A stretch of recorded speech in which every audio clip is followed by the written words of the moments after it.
Histórias para crianças devem ser escritas com palavras muito simples, porque as crianças, sendo pequenas, sabem poucas palavras e não gostam de usá-las complicadas.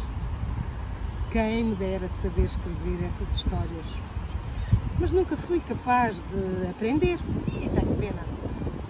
Além de ser preciso saber escolher as palavras, faz falta um certo jeito de contar, uma maneira muito certa e muito explicada, uma paciência muito grande. E a mim, falta-me pelo menos a paciência do que peço desculpa. Se eu tivesse aquelas qualidades todas, poderia contar com pormenores uma linda história que um dia inventei, mas que, assim como a vão ler, é apenas um resumo de uma história que em 2 palavras se diz.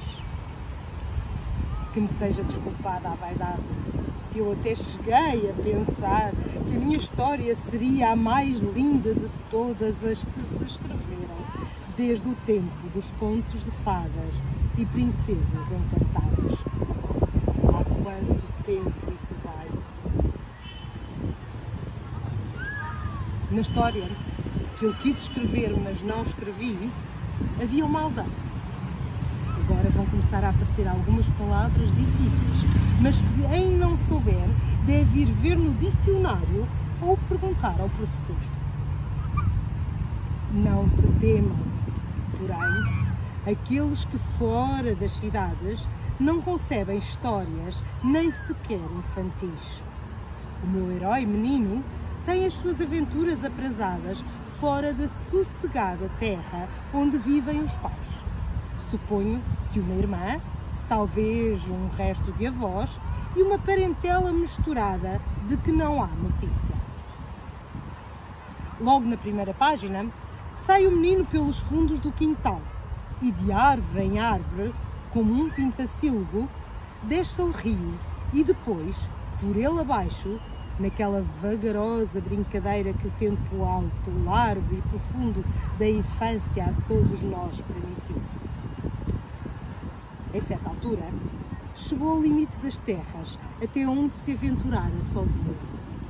Dali para diante, começava o planeta Marte, efeito literário de que ele não tem responsabilidade, mas com que a liberdade do autor acha poder hoje aconchegar a frase. Dali para diante, para o nosso menino, será só uma pergunta sem literatura. Vou ou não vou? E foi. O rio fazia um desvio grande, afastava-se e de rio ele estava já um pouco farto, tanto que o via desde que nascera. Resolveu cortar a direito pelos campos, entre extensos olivais, ladeando misteriosas sebes, cobertas de campainhas brancas e outras vezes metendo por bosques de altos freixos, onde havia clareiras macias, sem rasto de gente ou bicho, e ao redor um silêncio que zumbia, e também um calor vegetal, um cheiro de caule sangrento, de fresco como uma veia branca e verde. Oh, que feliz ia o menino! Andou, foram rareando as árvores e agora havia uma charneca rasa, de mato ralo e seco, e no meio dela uma inóspita colina redonda, como uma tigela voltada.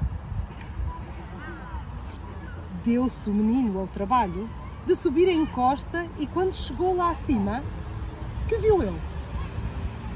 Nem a sorte, nem a morte, nem as tábuas do destino. Era só uma flor, mas tão caída, tão murcha, que o menino se achegou de cansado. E como este menino era especial de história, achou que tinha de salvar a flor.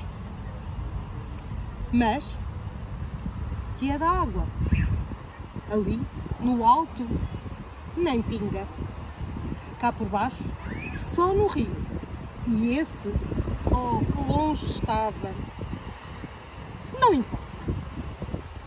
Desce o menino a montanha, atravessa o mundo todo, chega ao grande rio Nilo.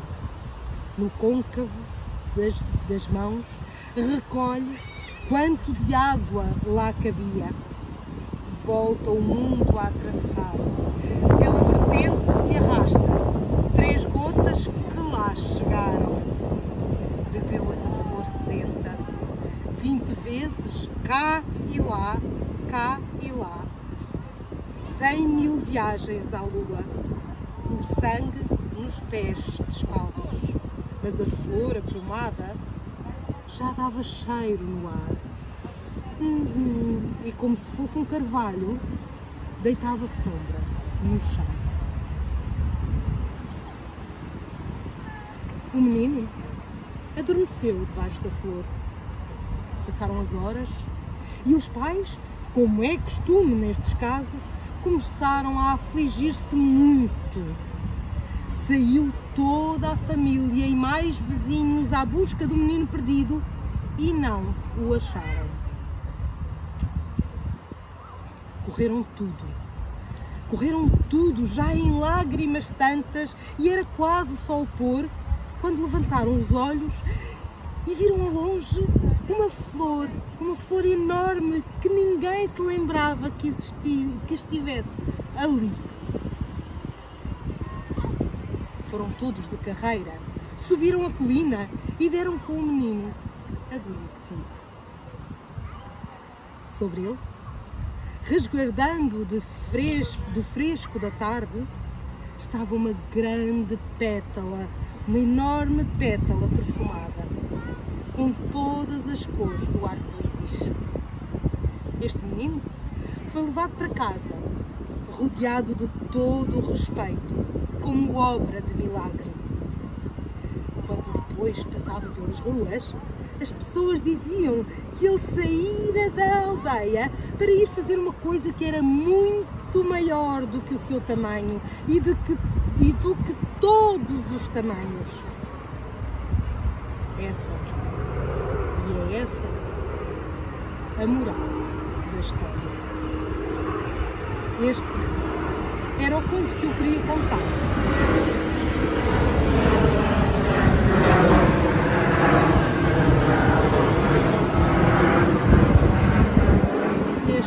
Era o conto que eu queria contar. Tenho muita pena de não saber escrever histórias para crianças, mas ao menos ficaram sabendo como a história seria e poderão contá-la de outra maneira, com palavras mais simples do que as minhas, e talvez mais tarde venham a saber escrever histórias para crianças.